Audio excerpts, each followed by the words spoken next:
our final week with Piper. She's such a good girl. She's doing such a good job with all of her behaviors, and so I want to just do kind of a final recap video for you to talk about all the things we've worked on. So really quickly, I'm going to run through name game. So sometimes I'll toss treats and just tell them, go find it, ready? Go find it. Piper! Yes, good job. So get nice eye contact. That was awesome. All right, very nice. We got our hand target. Touch. Yes, good job. We want to be working now towards multiple hand touches. Touch. There you go. So we get 2 touches for 1 treat. We can eventually work up to more than that. Touch. Yes, good. Very nice. So multiple touches for 1 treat. Then we've got Piper, down. Very nice. Always remembering that we want to add our release cue at the end. Okay! Okay means you're done, you're finished, you can get up. So the couple things that we want to make sure we're adding in our training sessions are using our marker word, which is that word yes. That marks the exact moment the dog does the correct thing. So Piper, touch, yes. So the minute the dog touches my hand in a hand target, they get the word yes. That becomes really important when we're working on distance exercises so that I can provide feedback to the dog at a distance. What are you doing? Is that what I'm looking for? So it's really helpful in our training. So the second thing, again, is our release cue. Lets the dog know when we're finished. All right, so I'm going to stand up now. Come on, sit. Yes, very good. And down. Very nice. And again, one of the things I'm working on is trying to gain some distance from the dog. So I'm going to put this stool in between us. Here, sit. And try to back away a little bit. Piper down. Okay, so you see what the dog wants to do. The dog wants to sit, come towards me, down. Okay, what we're really trying to do is, maybe I'll start on the side, down. Yes. Okay, really try to get the dog to understand that we want to work from a distance, not always have the dog be right in front of us. Sit.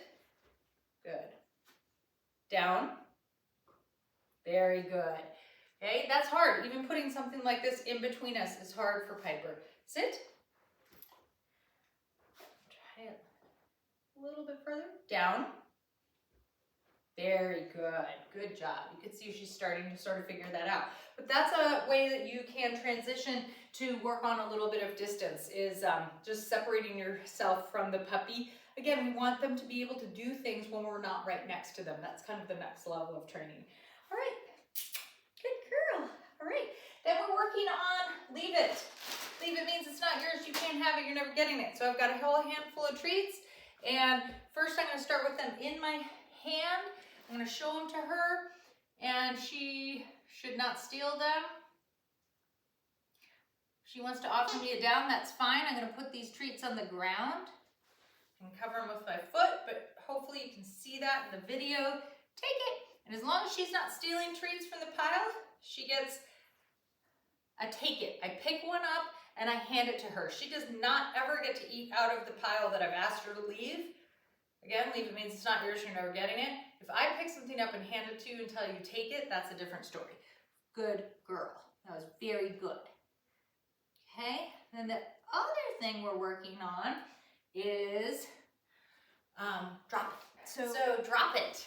Drop it means you've got something in your mouth and I need you to let go of it. Drop it. So in the beginning, what I'm doing is I'm taking something that she wants to put her mouth on and chew, but I'm not letting go of it. And then I say, drop it. And I trade her for something that's of equal or greater value. Okay, so I've got some string cheese here. This is pretty yummy. Drop it. Yes. As soon as she stops chewing, I say yes. Drop it. Yes. Okay, I want to try to turn her so you can see her. Come here. Sit. Drop it. Yes.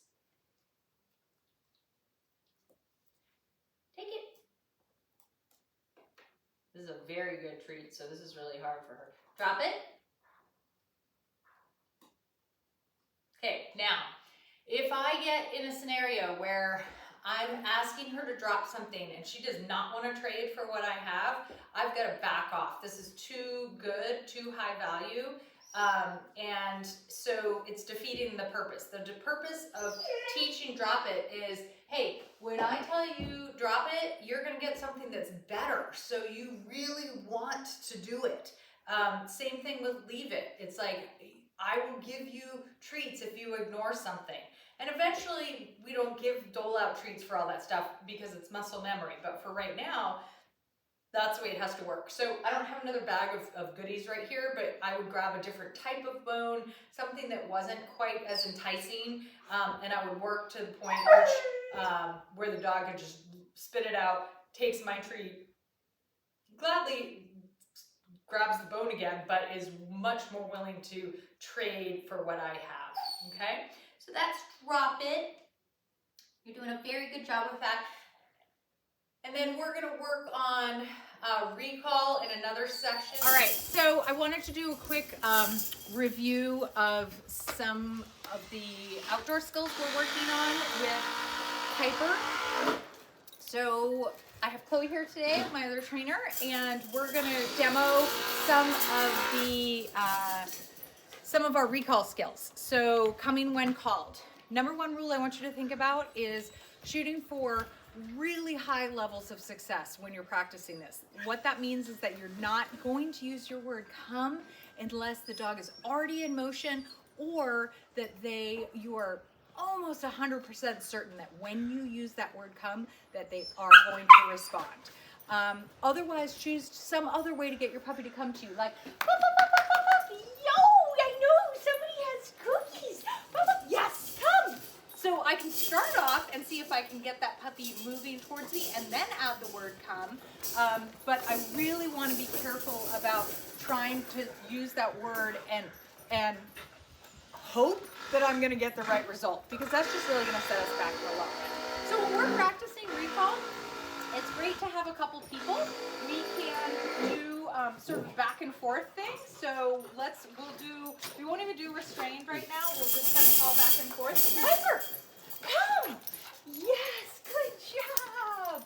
Making sure that you are using a lot of active words, not necessarily repeating. You don't want to get in the habit of repeating the word come, but what you do want to do once that puppy starts moving is add lots of cheering, clapping, telling what a good job they're doing. That can be really helpful. So Piper, yes, come.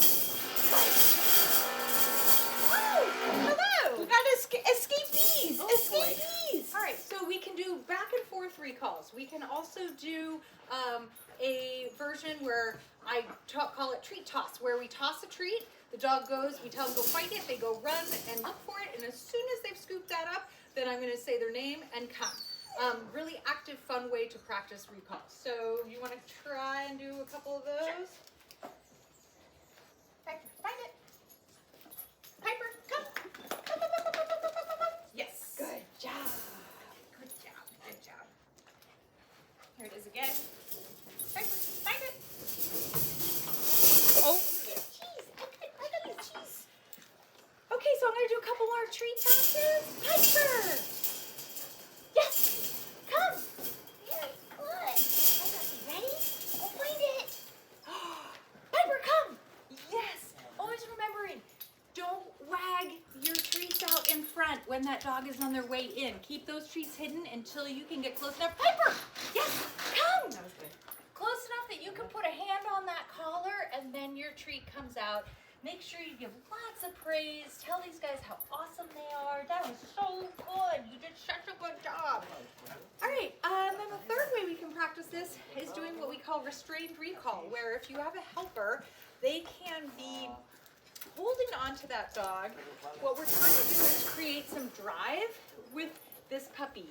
And she's really good. She's got a pretty fast recall, but this can be really helpful.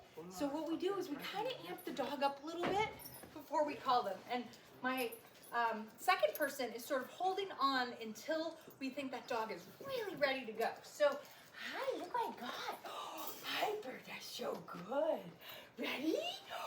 Ready? Piper, come! Yes, good job. That was so good. All right, now we're going to turn you around. We're going to try again.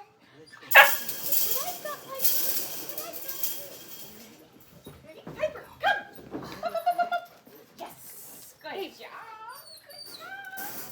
By holding that dog back, we're really, again, kind of amping them up a little bit and creating the situation where they really want to go as soon as they hear that word come. So our goal is just to create all these different ways that we can practice recall where we have 100% success, and then we slowly start adding that word into our regular life, but again, at times when we think we can be successful.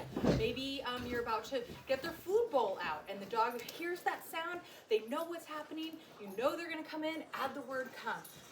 You pick up a favorite toy and squeak it once, they're running towards you, come! They come in, we play with that squeaky toy.